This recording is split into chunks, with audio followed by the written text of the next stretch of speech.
You talked about being special, right? Or white people, the nice white people, and how you have to kind of like coddle them, even though they may also be harmful.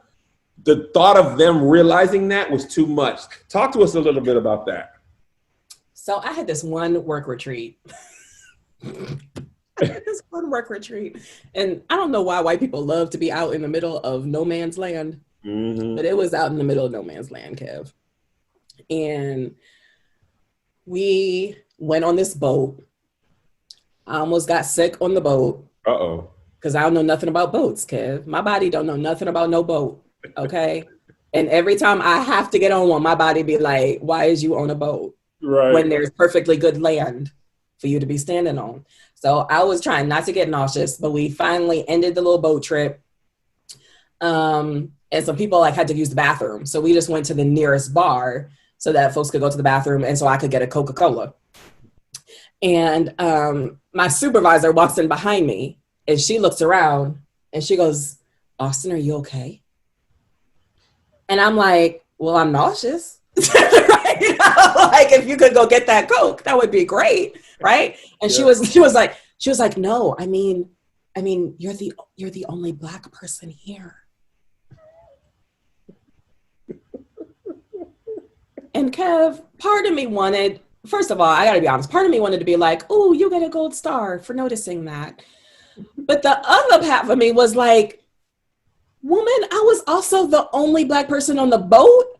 I was the only Black person in the conference room we just came out of. I was the only Black person in the van we rode up here in. Like, why you think you special? Why you think being the only Black person around you is different from being the only Black person in this here bar? Why? Tell me why. Why? It's because you think you special. Jake, you ain't special.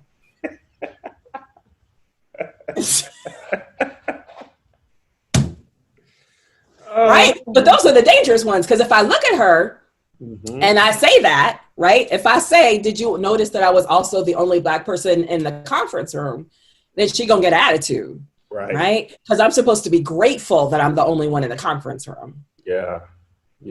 Right? That's supposed to be indicative of how special I am. And if I say to her, I'm just as uncomfortable in the conference room as I am in this here bar.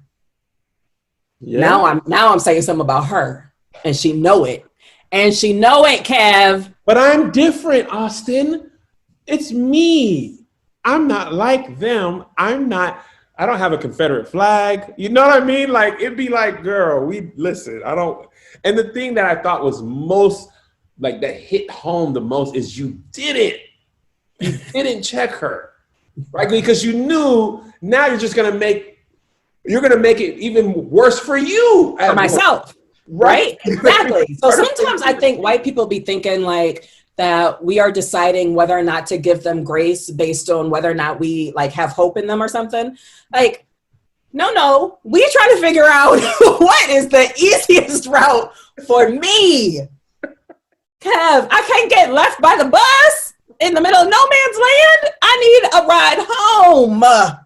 You literally can't get left by the bus. I can't get left. Okay. Now you turn an ally into an enemy. And you know, in her mind, she's an ally. And she may have that, you know, potential. But girl, you is white too. Right? Like, I honestly didn't even realize how many microaggressions, this is a newer term for me. I don't pretend to be a scholar. Yeah. That you, especially for Black women, this is even worse for Black women than it is for Black men, that you have to deal with like daily. The ones you don't even like, you're so like, can I touch your hair is a bigger one, right? It's not always those overt ones. Yeah. It's smaller things that just kind of like build up over time, and you're like, realize you're gritting your teeth all day. Right.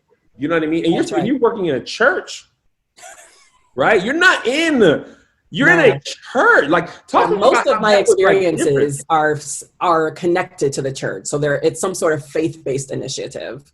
There are very few places I've had that weren't. I'm sorry, I was talking all over you. No, I was just saying that most of my experiences have been faith-based. So was that harder because in addition to whiteness, you have Jesus, Listen. Austin, and you know what? You're upset. Let's pray. Kev, let me move close to this camera. And let me tell you how many prayers I have had to endure that were not, I repeat, about changing the system, right? About changing the policy, right? But that were like, Lord, please give Austin a heart filled with grace. What? Give who a what? The unmitigated gall. I don't even know if my butt just showed, but the audacity. The capacity. Listen. Oh, it's rough. It's rough out here in these white evangelical streets now. Man, I